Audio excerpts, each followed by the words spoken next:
నమస్కారం. దూరదర్శన్ వార్తలకు స్వాగతం. నేను సరిత. ముందుగా ఈనాటి వార్తల్లోని ముఖ్యాంశాలు.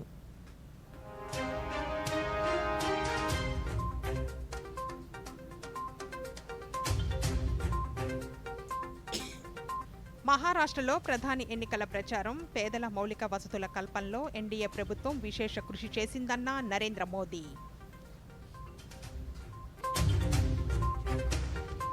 రేపు ఆంధ్రప్రదేశ్లో ప్రధానమంత్రి నరేంద్ర మోదీ ఎన్నికల ప్రచారం, అన్నమయ్య జిల్లా కలికిరిలో బహిరంగ సభ, విజయవాడలో రోడ్ షో. దేశవ్యాప్తంగా ప్రశాంతంగా ముగిసిన 3వ విడత ఎన్నికల పోలింగ్. ఈ ఎన్నికల్లో ఓటు హక్కు వినియోగించుకున్న పలువురు ప్రముఖులు. రాష్ట్ర వ్యాప్తంగా పోస్టల్ బ్యాలెట్ సౌకర్యాన్ని వినియోగించుకున్న 70% మంది ఉద్యోగులు. ప్రలోభాలకు గురయ్యే ఉద్యోగులపై కఠిన చర్యలు తప్పవన్న సీఈఓ ముఖేష్ కుమార్ మీనా. రాష్ట్రంలో వాడి వేడిగా సాగుతున్న రాజకీయ పార్టీల ప్రచారం. ఇచ్చాపురంలో ముఖ్యమంత్రి, పొంగనూరులో చంద్రబాబు ప్రచారం. తూర్పు విదర్భ నుండి విస్తరించిన ఉపరితల ద్రోణి. రాగల 24 గంటల్లో రాష్ట్రంలోని పలు ప్రాంతాల్లో భారీ వర్షాలు కురుస్తాయన్న వాతావరణ శాఖ. ఇక వార్తలోని వివరాలు. పేద ప్రజలకు అవసరమైన మౌలిక వసతుల కల్పనలో ఎన్డీఏ ప్రభుత్వం విశేష కృషి చేసిందని, స్వావలంబన దిశగా ఎన్నో పథకాలను అమలు చేశామని ప్రధానమంత్రి నరేంద్ర మోదీ పేర్కొన్నారు. మహారాష్ట్రలోని అహ్మద్నగర్లో జరిగిన ఎన్నికల ప్రచార సభలో మోదీ మాట్లాడుతూ, కాంగ్రెస్కు చెప్పుకోవడానికి ఏమీ లేదని, వారు ఓటు బ్యాంకు రాజకీయాలకు పాల్పడుతున్నారన్నారు. రాజ్యాంగంలో మతపరమైన రిజర్వేషన్లకు అవకాశం లేదని అన్నారు.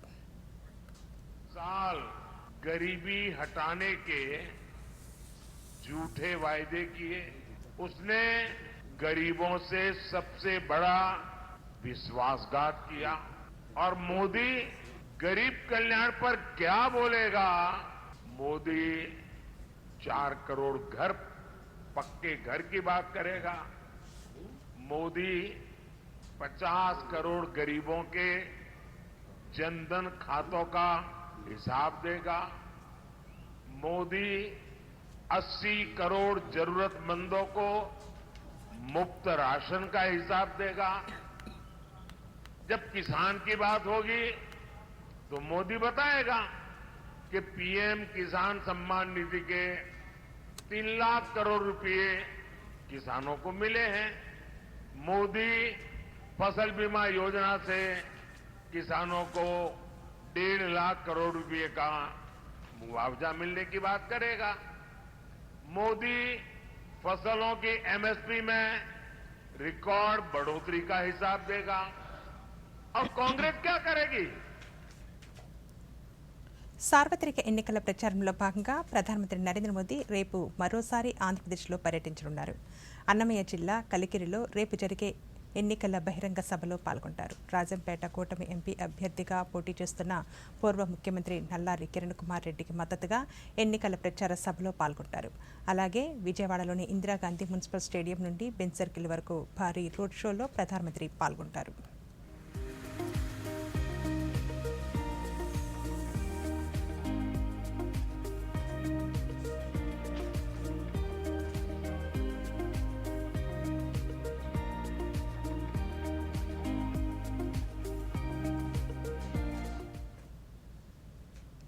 దేశవ్యాప్తంగా 3వ విడత పోలింగ్ ప్రశాంతంగా ముగిసింది. 11 రాష్ట్రాలు, కేంద్రపాలిత ప్రాంతాల్లో 93 లోక్సభ స్థానాలకు పోలింగ్ జరిగింది. ఈ విడతలో 1331 మంది అభ్యర్థులు వారి అదృష్టాన్ని పరీక్షించుకుంటున్నారు. సాయంత్రం 6 గంటల వరకు పోలైన ఓటింగ్ శాతాన్ని పరిశీలిస్తే మొత్తం 60.19% నమోదైంది. అస్సాంలో 4 స్థానాలకు 74.86% కాగా, బీహార్లో 5 స్థానాలకు 56.01%, ఛత్తీస్గఢ్లో 7 స్థానాలకు 66.87%, దాద్రా నగర్ హవేలీలో 2 స్థానాలకు 65.23%, గోవా 2 స్థానాలకు 72.52%, గుజరాత్ 25 స్థానాలకు 55.22%, కర్ణాటకలో 14 స్థానాలకు 66.05%, మధ్యప్రదేశ్లో 9 స్థానాలకు 62.28%, మహారాష్ట్రలో 11 స్థానాలకు 53.40%, ఉత్తరప్రదేశ్లో 10 స్థానాలకు 55.13%, పశ్చిమ బెంగాల్లో 4 స్థానాలకు 73.93% ఓటింగ్ నమోదైంది.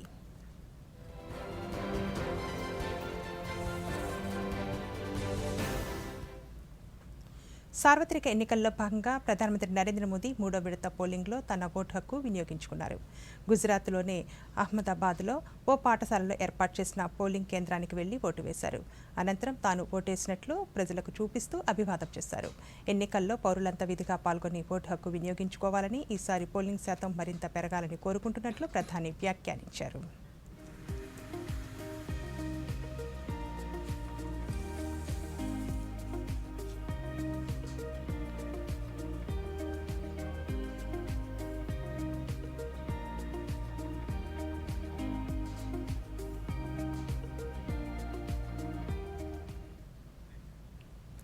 మూడో విడత పోలింగ్లో భాగంగా కేంద్ర హోంమంత్రి అమిత్ షా ఈరోజు తన ఓటు హక్కును వినియోగించుకున్నారు.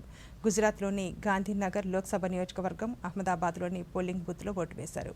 పోలింగ్ బూత్కు చేరుకోగానే మద్దతుదారులను పలకరించారు.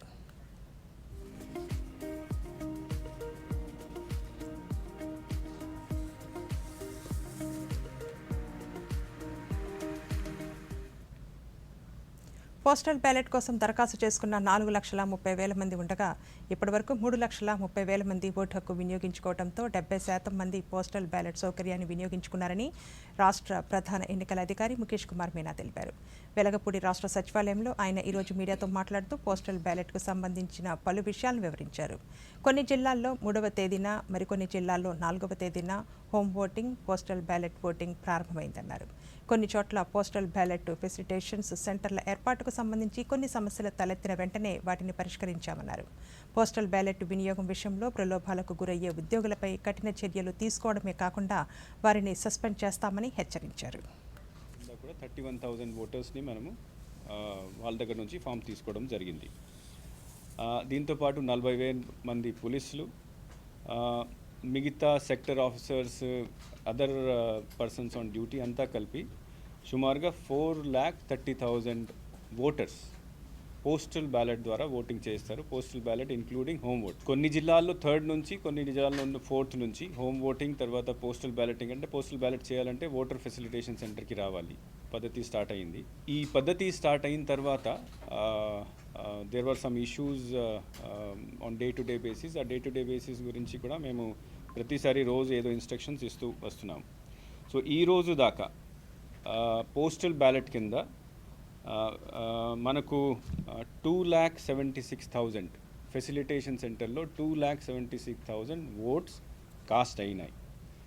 హోమ్ ఓటింగ్ ఎన్నికల తేదీ దగ్గర పడుతూ ఉండటంతో రాజకీయ పార్టీలు తమ ప్రచారాన్ని మరింత ముమ్మరం చేశాయి.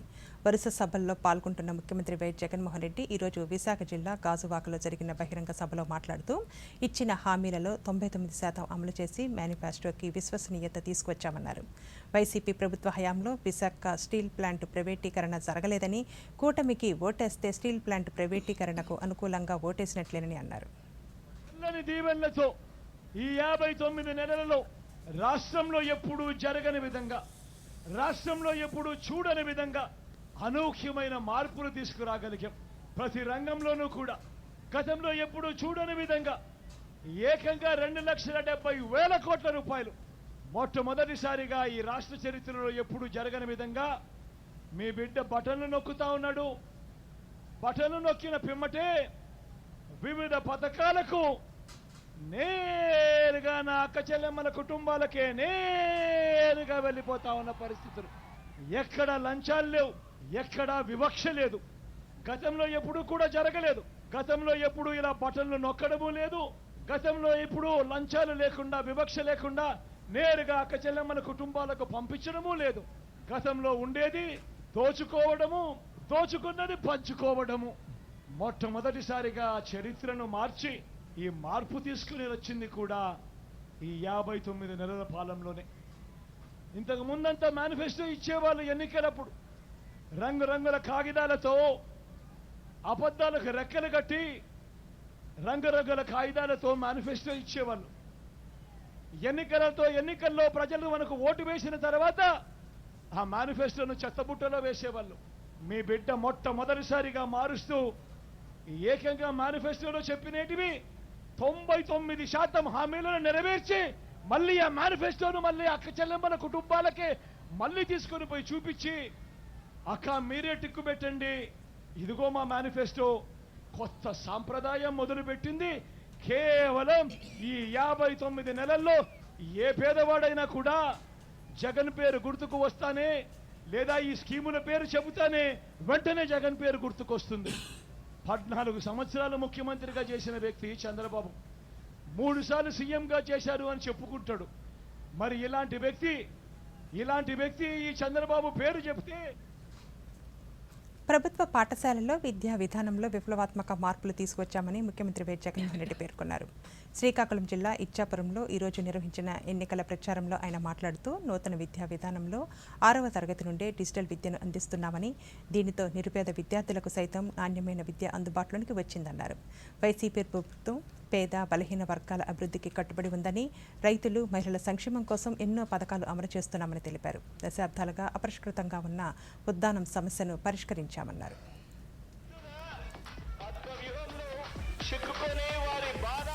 దేవుడి దయతో మీ అందరి చల్లని దీవెనతో ఈ 59 నెలల కాలంలోనే ఇంతకుముందు ఎప్పుడూ జరగని విధంగా, ఆంధ్ర రాష్ట్రం ఎప్పుడూ చూడని విధంగా నా అక్క చెల్లెమ్మల కుటుంబాలకు వివిధ పథకాల ద్వారా ఏకంగా 2,70,000 కోట్ల రూపాయలు నేరుగా మీ బిడ్డ బటన్ నొక్కుతా ఉన్నాడు.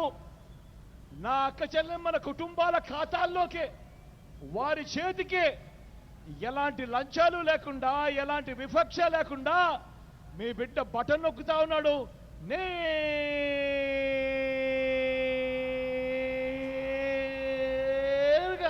నా అక్క చెల్లెమ్మల కుటుంబాలకే, వారి చేతికే ఇలా పోతా ఉంది. నేను అడుగుతా ఉన్నా, ఇంతకు ముందు ఎప్పుడైనా కూడా అక్క నేను మిమ్మల్ని అడుగుతా ఉన్నా, అక్క నేను మిమ్మల్ని అడుగుతా ఉన్నా, పెద్దమ్మ నిన్నే అడుగుతా ఉన్నా, అన్న మిమ్మల్ని కూడా అడుగుతా ఉన్నా, ఇంతకు ముందు ఎప్పుడైనా కూడా ఈ మాదిరిగా బటన్లు నొక్కడం, నేరుగా నా అక్క చెల్లెమ్మల కుటుంబాల ఖాతాల్లోకి నేరుగా వెళ్ళిపోవడం గతంలో ఎప్పుడైనా జరిగిందా అని అడుగుతా ఉన్నాడు మీ బిడ్డ.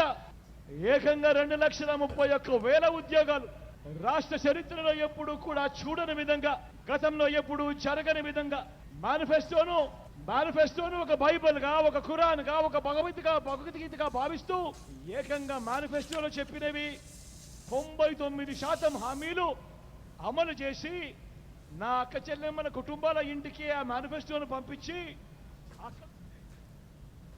సార్వత్రిక ఎన్నికల ప్రచారంలో భాగంగా తెలుగుదేశం పార్టీ అధినేత చంద్రబాబు నాయుడు పొంగనూరు ప్రచారం సభలో పాల్గొన్నారు. ఈ సందర్భంగా ఆయన మాట్లాడుతూ కూటమి అభ్యర్థి ఎన్ కిరణ్ కుమార్ రెడ్డి ఎంపీ అయితే పెద్దిరెడ్డికి నిద్ర పట్టదన్నారు. ప్రజలు మార్పు కోరుకుంటున్నారని తెలిపారు. పెద్దిరెడ్డి ఆధిపత్యానికి కిరణ్ కుమార్ రెడ్డి చెక్ పెడతారన్నారు. పొంగనూరు నియోజకవర్గానికి ఈ రోజే స్వాతంత్రం వచ్చిందన్నారు.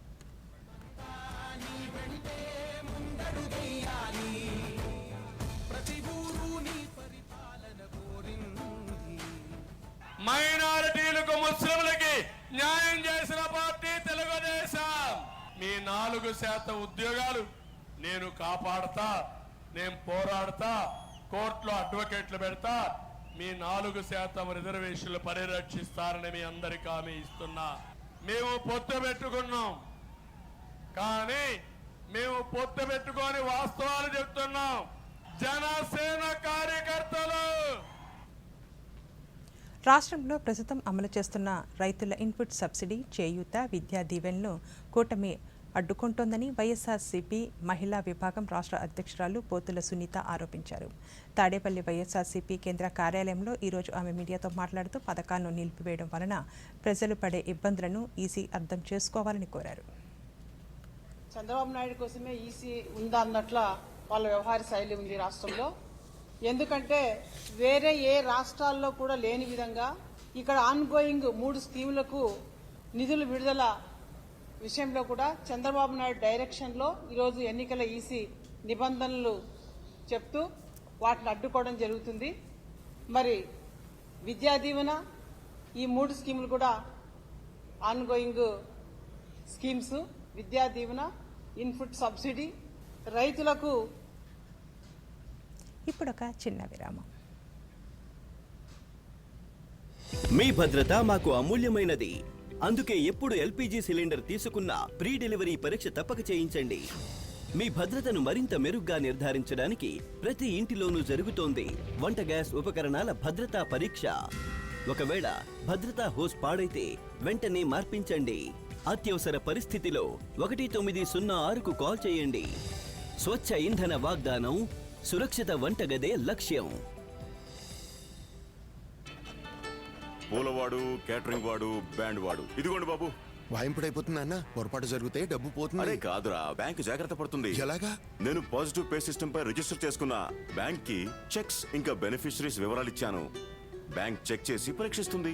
డీటెయిల్స్ మ్యాచ్ కాకపోతే క్లియరెన్స్ చెయ్యదు. అలాగా? ఏది నాకివ్వండి. ఫోటోల వాడు, లైట్ల వాడు, మండపం వాడు. ఆర్బీఐ ఉంటుంది. విషయాలు తెలుసుకోండి, జాగరూకంగా ఉండండి. భలే బాగా చెప్తున్నారు వీరు. తిరిగి వార్తలకి స్వాగతం.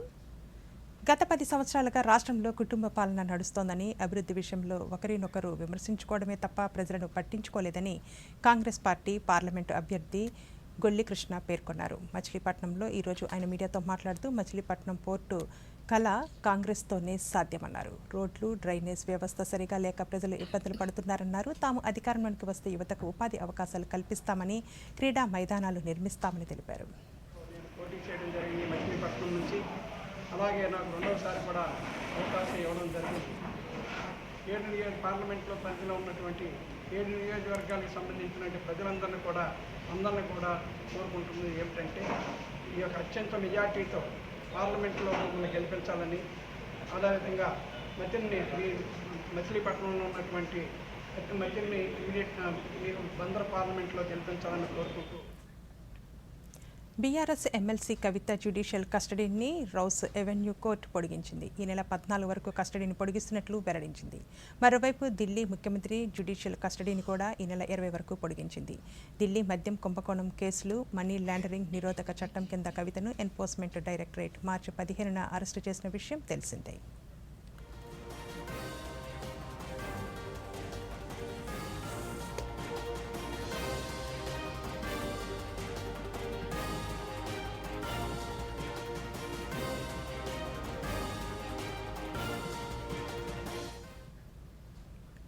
ప్రశాంతంగా ఉండే శ్రీకాకుళం జిల్లాలో పొలిటికల్ హీట్ ఎలా ఉంటుందో చూడాలంటే ఆ నియోజకవర్గానికి వెళ్లాల్సిందే. వరుసకి మామ అల్లుడు అయినా వారి మధ్య రాజకీయ వైరి భగ్గుమంటుంది. ఒకరేమో ప్రస్తుత శాసనసభ స్పీకర్ తమ్మినేని సీతారాం అయితే, మరొకరు స్వయాన ఆయన మేనల్లుడు పూర్వ విప్ కూన రవికుమార్. వీరిద్దరూ ఈ సార్వత్రిక ఎన్నికల్లో ఆముదాల వలస కిల్లాని సొంతం చేసుకునేందుకు తమ అస్త్రాలకు పదును పెడుతున్నారు. ఈ నేపథ్యంలో ఆముదాల వలస ముఖ చిత్రాన్ని ఈ స్టోరీలో చూసేద్దాం.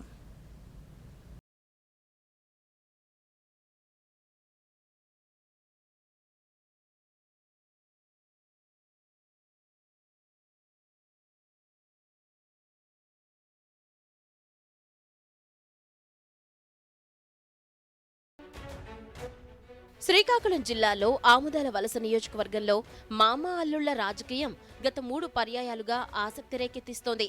చెరొకసారి గెలిచిన వీరిరువురు ముచ్చటగా 3వసారి ప్రజాక్షేత్రంలో నిలబడ్డారు. 1976 నియోజకవర్గాల పునర్విభజనలో భాగంగా ఆముదాల వలస నియోజకవర్గం ఏర్పడింది. నాటి నుంచి నేటి వరకు ఇక్కడ కాళింగ సామాజిక వర్గానికి చెందిన వారే ఎమ్మెల్యేలుగా కొనసాగుతూ వస్తున్నారు. ఇప్పటిదాకా ఇక్కడ 10 సార్లు ఎన్నికలు జరగ్గా 5 సార్లు తెలుగుదేశం పార్టీ, 4 సార్లు కాంగ్రెస్ పార్టీ, 1 సారి వైసీపీకి చెందిన అభ్యర్థి విజయం సాధించారు. ఆముదాల వలస, పొందూరు, బూర్జా, సరుబుజ్జిలి మండలాలు ఈ నియోజకవర్గ పరిధిలో ఉన్నాయి. మొత్తం 1,94,767 మంది ఓటర్లు ఉండగా 97,643 మంది పురుషులు, 97,108 మంది మహిళా ఓటర్లు, 16 మంది థర్డ్ జెండర్ ఓటు హక్కును వినియోగించుకోనున్నారు. తెలుగుదేశం పార్టీకి పట్టున్న ఈ నియోజకవర్గంలో మొదట్లో తమ్మినేని సీతారాం వర్సెస్ బొడ్డేపల్లి ఫ్యామిలీల మధ్య ఎన్నికలు జరిగేవి. కాలక్రమంలో తమ్మినేని పార్టీ మార్పులు ఆయన ఇమేజ్ను అమాంతం కిందికి లాగాయి. తెలుగుదేశం పార్టీ ఆవిర్భావం తర్వాత 1983 నుంచి 99 వరకు ఇక్కడ 5 సార్లు ఎన్నికలు జరగ్గా 4 సార్లు టీడీపీ అభ్యర్థిగా తమ్మినేని విజయం సాధించి వివిధ శాఖలకు మంత్రిగా చక్రం తిప్పారు. తరువాత ఆయన పార్టీ మారడంతో 2019 దాకా దాదాపు 20 సంవత్సరాల పాటు అసెంబ్లీని చూడలేకపోయారు. 2014లో తన మేనలుడు కూన రవికుమార్ టీడీపీ తరపున పోటీ చేయగా తమ్మినేని వైసీపీ తరపున పోటీలో నిలిచి భంగపడ్డారు. అయితే 2019లో సీన్ రివర్స్ అయింది.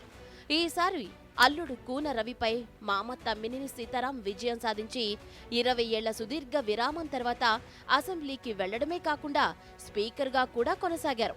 ఇక ఈ ఎన్నికల్లో మళ్లీ వీరిద్దరే పోటీ పడుతుండటంతో ఇక్కడి రాజకీయాలు వేడెక్కాయనే చెప్పాలి. నియోజకవర్గంలోని క్యాడర్ తీవ్రంగా వ్యతిరేకించినప్పటికీ వైసీపీ అధ్యక్షులు జగన్మోహన్ రెడ్డి తమ్మినేనికే మళ్లీ సీటు కేటాయించగా, శ్రీకాకుళం టీడీపీ పార్లమెంటరీ పార్టీ అధ్యక్షుడిగా ఉన్న కూన రవికి కూటమి అభ్యర్థిగా ఈ పార్టీ టికెట్ కేటాయించింది. కాంగ్రెస్ పార్టీ తరపున సనపల అన్నాజీ వీరితో పాటు పోటీలో ఉన్నారు. దశాబ్దాలుగా కుటుంబ ఆధిపత్యాలు నడుస్తున్న ఆముదాల వలస నియోజకవర్గంలో దశాబ్దాలుగా సమస్యలు మాత్రం అక్కడే తిష్టవేశాయని, నియోజకవర్గం నుంచి జిల్లా కేంద్ర ప్రాంతానికి చేరుకోవాలన్నా రహదారుల దుస్థితి మరీ దారుణంగా ఉందని ప్రజలు వాపోతున్నారు. ఎన్నికల సమయంలో ప్రతి నాయకుడు ఇక్కడ షుగర్ ఫ్యాక్టరీ తిరిగి తెరిపిస్తామని చెప్పడం, గెలిచాక మొహం చాటేయడం ఇక్కడ ప్రజలకు అలవాటుగా మారిపోయింది. నాగావళి నదిపై బ్రిడ్జ్, వంశధార నదిపై పురుషోత్తపురం బ్రిడ్జ్, ఆముదాల వలసలో ప్రభుత్వ ఇంజనీరింగ్ కళాశాల, నారాయణపురం రిమోడలైజేషన్ పనులు, ఇలా చెప్పుకుంటూ పోతే చాలా సమస్యలు అపరిష్కృతంగానే కనిపిస్తున్నాయి. ఈసారి ఎన్నికల్లో సైతం ఇవే హామీలతో అటు తమ్మినేని సీతారాం, ఇటు కూన రవి ఎన్నికల్లో విజయం సాధించేందుకు ప్రచారంలో మునిగిపోయారు. శ్రీకాకుళం జిల్లా వెనుకబడిన జిల్లా. మా జిల్లాలో ఉన్నటువంటి ఆమదావలస మండలం, ఆమదావలస కాన్స్టిట్యున్సీకి ఎటువంటి అభివృద్ధి నోచుకోలేదు. ఈవేళ చాలా దౌర్భాగ్యం. ఎందుకంటే సుమారు 10 రైల్వే స్టేషన్ ఉండి శ్రీకాకుళం హెడ్ క్వార్టర్ 10 కిలోమీటర్ల దూరంలో ఉన్నాం. కనీసం ఒక రోడ్డు కూడా వేసుకోలేకపోయిన దుస్థితి. ఈవేళ సుమారు 50 మంది రోడ్డులో పడి చనిపోయిన బలిదానాలు ఎన్నో జరిగినాయి ఈ రోడ్డులోని. మరి షుగర్ ఫ్యాక్టరీ తీసుకుంటే కొన్ని వేల కుటుంబాలు ఫ్యాక్టరీ మీద ఆధారపడి బతికేవి. మరి అలాగని అది కాకుండా ఇంకా వేరే ఇండస్ట్రీస్ కానీ ఇంకొక రకమైనటువంటి ఎటువంటి ఇదైనా 10 మందికి ఉపయోగపడేటటువంటి ఎటువంటి ఫ్యాక్టరీస్ కానీ ఎటువంటి ఎంప్లాయ్మెంట్ కానీ మా జిల్లాలో లేదు. మరి ఎంత దౌర్భాగ్యంగా ఉన్నటువంటి జిల్లా మాది. షుగర్ ఫ్యాక్టరీ తెరిపిస్తామన్నారు. తద్వారా ఈ ప్రాంత రైతులకి, చెరుకు రైతులకి న్యాయం జరుగుతుంది, రైతులకు న్యాయం జరుగుతుందని చెప్పి రైతులంతా కూడా ఆశించి గతంలో ఓట్లు వేయడం జరిగింది. అయినప్పటికి కూడా షుగర్ ఫ్యాక్టరీ తెరిపించలేదు. ఎక్కడ వేసిన గొంగలు అక్కడే ఉంది. అలాగే ప్రతి గ్రామంలో ఇంటింటికి తాగునీరు ఇస్తామని చెప్పారు. వీరు ఇవ్వలేదు సరికదా, జలజీవన్ మిషన్ ద్వారా కేంద్ర ప్రభుత్వం ఏవైతే ఇచ్చిందో నిధులు, ఆ నిధులను కూడా సక్రమంగా వినియోగించకుండా ఈరోజు గ్రామాల్లో త్రాగడానికి నీరు లేనటువంటి పరిస్థితి ఆంధ్రవలస నియోజకవర్గంలో ఉంది. రైతుకి సాగుకు నీరు లేదు. వంశధార నాగావళి అనుసంధానం గత ప్రభుత్వం చేసి ఉంటే ఈ ప్రభుత్వం వచ్చి దాన్ని పూర్తి చేయాల్సింది పోయి 70% అయినటువంటి ఆ నీటి వనరులు ఏవైతే ఉన్నాయో ఎక్కడ వేసిన గొంగలు అక్కడ విధంగానే అలా ఉండిపోయింది. రాజకీయాల్లో 2 బలమైన కుటుంబాలు హోరాహోరీగా తలపడుతుంటే ప్రజలు మాత్రం ఎవరి వైపు ఉన్నారనేది జూన్ 4వ తేదీన జరిగే ఓట్ల లెక్కింపుతో తేటతెల్లం కానుంది.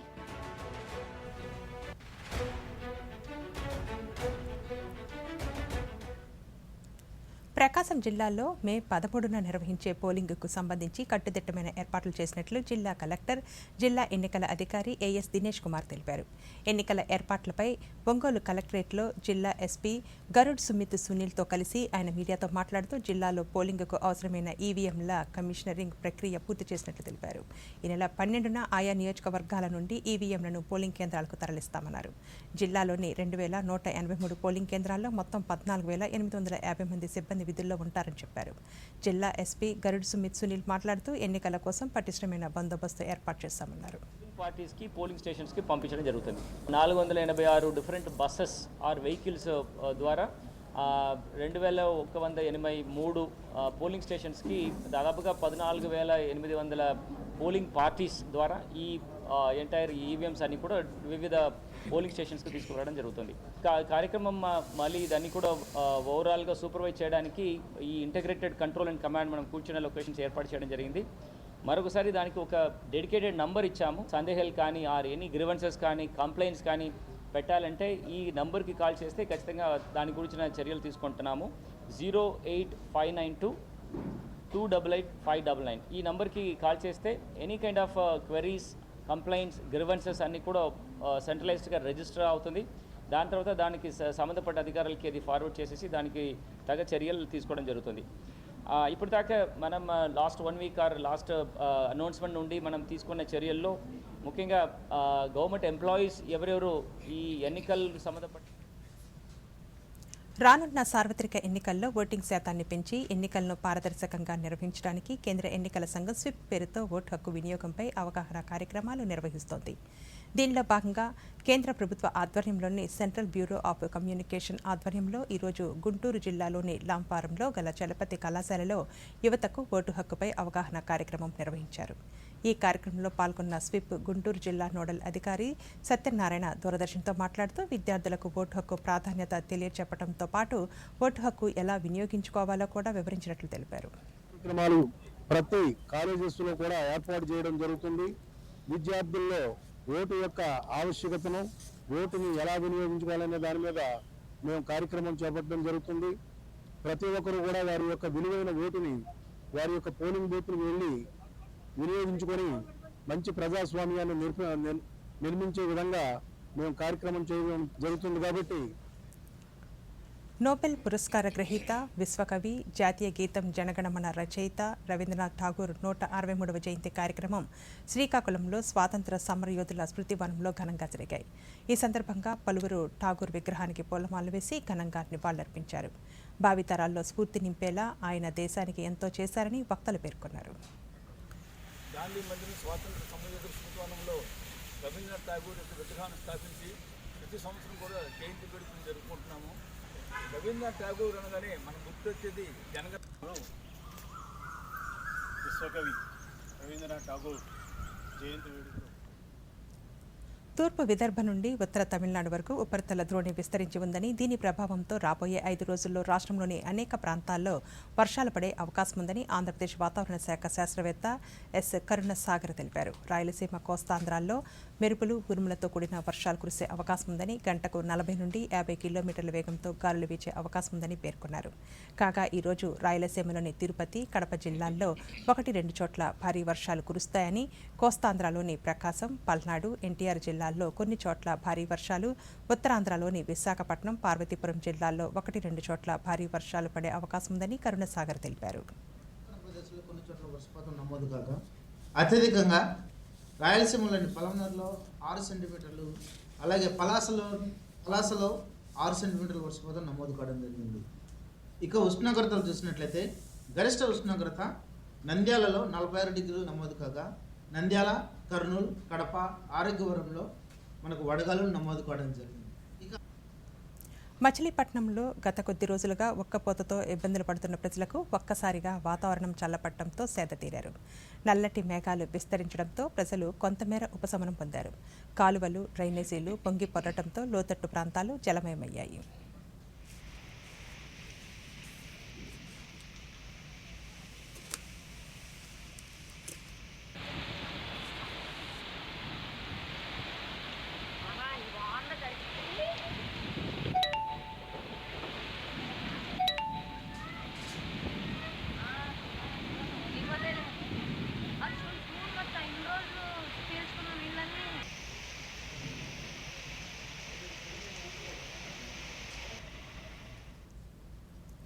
ఇదిలా ఉండగా రాష్ట్రంలోని పలు ప్రాంతాల్లో ఈరోజు వడగాళ్లు కొనసాగాయి. ఈరోజు నంద్యాలలో 46 డిగ్రీల గరిష్ట ఉష్ణోగ్రత నమోదు కాగా, కర్నూలు, అనంతపురం, అన్నమయ్య, వైఎస్ఆర్, నంద్యాల జిల్లాల్లో వడగాళ్లు వీచాయి.